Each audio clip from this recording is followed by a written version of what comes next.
Alright, today we're making a tutorial on how to replace the emblem for your airbag horn assembly on your Toyota Camry. I have a 2017 model. This might be applicable to other models. I cannot really confirm though. Basically, I was trying to clean this to wrap it. The chrome started peeling and then the wrap came out really bad, so I decided to replace it.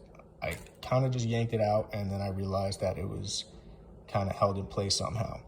I found a video on how to remove the horn assembly, but not how to properly take out the airbag. So that's what this tutorial is. So I kind of did it in reverse. I already put the new emblem in, as you saw. I got one in matte black. I found them available on eBay in the original chrome, matte black, shiny black, blue, and red. I went with matte black. Basically, to melt it in place, I kind of just took a little titanium stick. Titanium doesn't have a lot of heat transfer, so if you heat the end of it with a blowtorch, the end that you're holding won't get very hot. And then I kind of just melted it into place. So I'm going to reassemble it. You can follow these steps in reverse to get to this point and replace your emblem if that's what you want to do. So I'm going to go ahead and put the airbag assembly back in.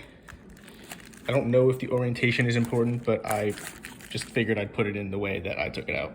I have this little hook thing over here. Not really sure what it is or what it does, but that is something I noticed. So that's going to go in there. Next, we got this plate. Now, the thing with this, these black clips have to go through the hole, and then the metal clips, I bent them outwards, but they have to get lodged back under the back of the clips so that you can't just pull it out. So these bottom ones get bent that way. They basically just get bent away from the center. So I'm gonna go ahead and do that.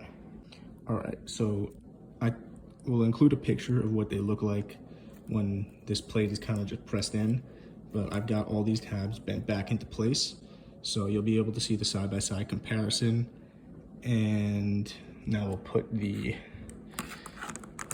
exploding part back in. I don't really know what it's called, but I'm assuming that this is the part that explodes the airbag. So it's a little difficult to line it up. All right, so we got that. I'll put the screws on, get it reattached in the car, make sure it works.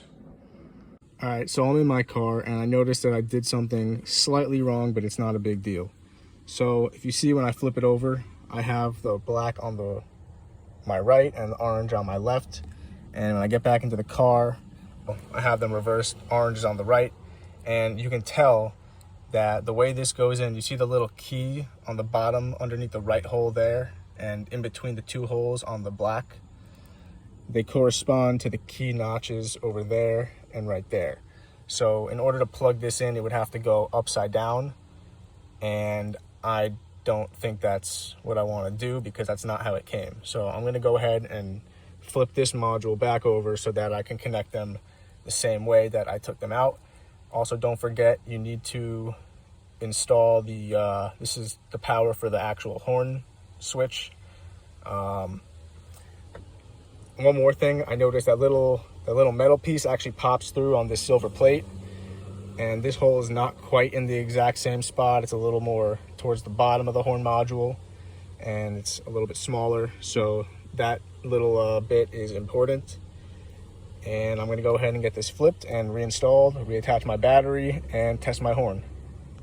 All right, so I actually had a little bit of trouble getting my steering wheel module back in, and that's because this pin right over here, you have to lift that up to release it. But when I lifted it up, it went over and it was behind this metal plate to the left of it. So it wasn't in the right spot to have the airbag module click back into place. Picked over onto the side, I lifted it back over into this spot over here, and now it's where you could see it. And then I gave it a nice push and it clicked back into place.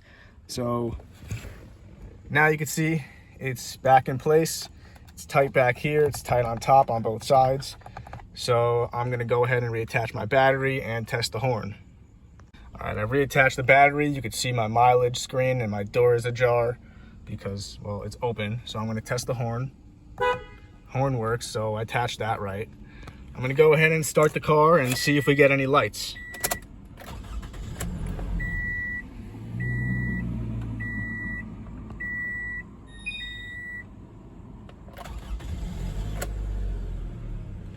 All right, I had it not crank fully there, and it scared the shit out of me, I'm not gonna lie.